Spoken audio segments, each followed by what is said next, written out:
So far, it's been 3 hours since I checked my Twitter account. It's not going great. I don't really agree with that, guys. Sorry, I'm just pretty used to butting into people's conversations. Do you mind if I give my thoughts on whatever you guys are talking about? You don't understand. This you? Photo of you guys being rude to me. I do have to stay strong and stay off of what I now know to be a Nazi hellhole. What do people do when they're not on Twitter? Read newspapers, they come on paper. What do you do when you disagree? How do you let people know? I don't feel obligated to do that. Getting off Twitter, so it's my first day. Good for you. Alcohol helps. You get drunk sort of thing. Really, really drunk. Get wrecked. Totally wrecked. Bank account so you can send me the money for anything you're going to do with this.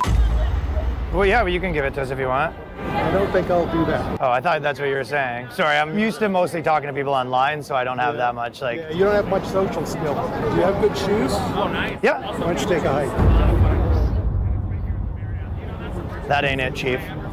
I was just verbally harassed by an old white man, most likely straight. I would love to post that clip to Twitter, but obviously that is not an option currently. I am having some trouble acclimating. You know, it's funny because it's true, and you bet your bottom dollar, just like the many celebrities that said they would quit, that they will be back eventually. Welcome back, beautiful and amazing human beings. This is Okudowski here of WeAreChange.org, and we have a plethora of absolutely crazy news to get into, especially when it comes to big tech social media, as the situation with Facebook has taken a turn for the worse. But don't worry, there's a new booming business here in the United States which might make us a lot of money, but at the end of the day, not really be good for everyone. But don't worry, there's going to be a ton of politicians placating you. This, as today is election day during the U.S. midterm elections, which is starting off with some troubles. Yeah, we're going to be talking about that, plus a lot more, all on this independent media broadcast. If you like the shirt that I'm wearing, you could get it on thebestpoliticalshirts.com. And the clip that we played in the beginning of this broadcast is by the extremely talented Ryan Long. If you haven't subscribed to his YouTube channel, what are you doing? What are you waiting for? Again, this man absolutely has way too little subscribers for the amount of genius content that he creates, and his latest video announced that he's quitting Twitter because of Elon Musk is absolutely hilarious. We played you just a small clip of it. We will link the full video down in the description below, and truly do hope that our political landscape has more of this type of humor that is needed more than ever, because if you're not laughing, you're crying. And we definitely need more real-life, authentic humor and conversations in this country, which I think Elon Musk is doing his best trying to achieve. Is that the actual case here? Who knows? But it does seem like a lot of people are believing in the message, as there's also a new report claiming that there's 15 million new daily active users on Twitter since Elon Musk took it over. MIT is conflicting those reports, saying that the platform has lost 1 million followers. Who do you choose believe? Usually is dependent on your political preferences. All of this as Twitter has just confirmed that it is delaying their rollout of the blue tick subscription model until after, of course, the midterm elections, as they are worried about individuals impersonating public officials and spreading disinformation, as already Twitter has permanently suspended some major accounts for impersonating others, specifically the owner of Twitter, Elon Musk himself. I personally think there still should be a pathway to redemption to some of these high-level individuals, but I think also there might be a strategic move here by Elon Musk that soon might be unbanning almost everyone on the platform, which I think would be a net benefit towards everyone. Now, there's still a lot of election news that we're going to be getting into in just a little bit, but before we do that, the online social media landscape is far more complicated than, of course, the average person understands. As, of course, running a big tech social media platform is very complicated, with the government sticking its nose in your business, telling you what to do, while, of course, there's a lot of financial concerns that is also hitting, of course,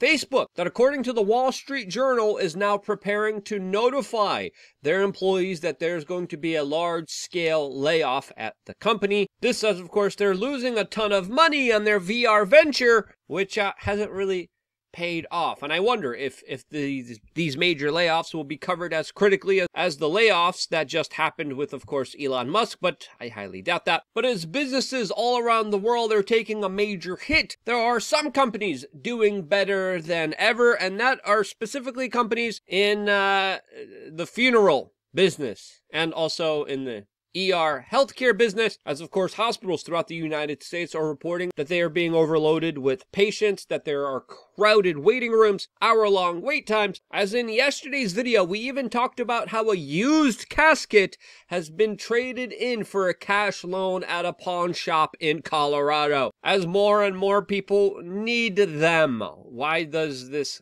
happen? Well, Alex Berenson just wrote a very interesting Substack about this, which we're going to have to save and discuss later on today for LukeUncensored.com, our very own platform, where we get to say and do what we want. Sadly, we won't be able to discuss the context of this article and what's really happening here on this platform, but anything goes, and we have a limited freedom to express anything and everything we want to you. If you haven't signed up to LukeUncensored.com, what are you waiting for? You not only get access to videos almost available to you every single day, but also 3 master classes, exclusive merchandise, exclusive access to events, and of course a members area where you get to interact and find like-minded members in your local community, build on projects, and be a part of a community of people coming together on LukeUncensored.com. This is our quasi-private, secret, not-so-private, not-so-secret society, and it's been an extremely fun project that I've been doing. It's a great outlet to be able to finally be able to speak the bigger, greater truths that, of course, are very hard to get into, as I try to present to you nuanced, very hard-hitting, deep-down-the-rabbit-hole videos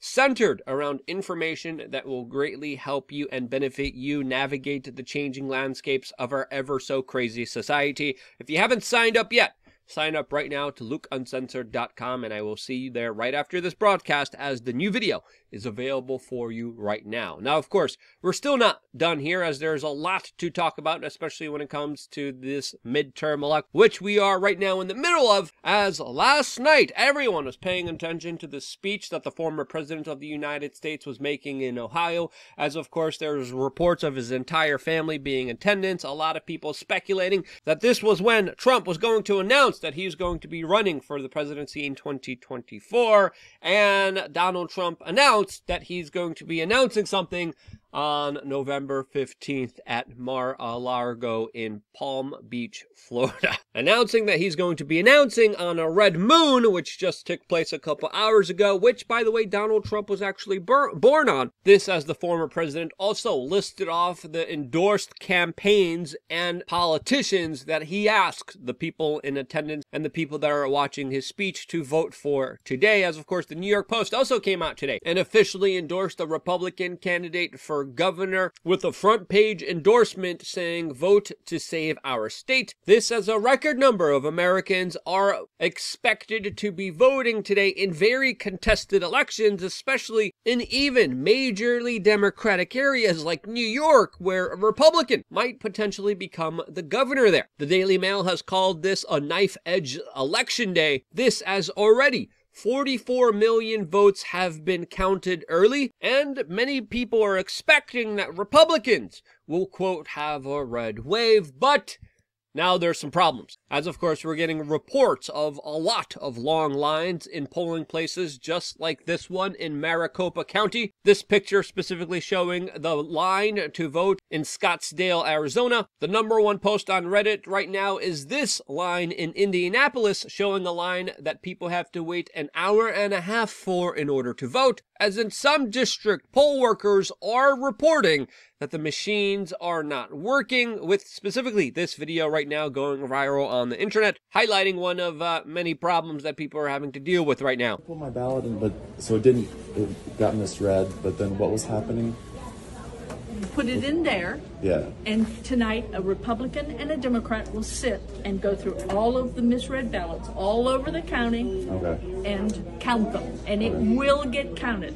Okay. And Okay. both machines were not working. Yeah. No, nothing's working in the Okay. last half hour, nothing. Yep, and with votes having to be counted manually, this, of course, will signal that there potentially might be a big postponement of this vote, as already there are a plethora of problems being reported even in Pennsylvania, where we're finding out that over 3,800 ballots were incorrectly dated, showing that there's already a lot of chaos happening at the polling places. And I have to ask myself, why?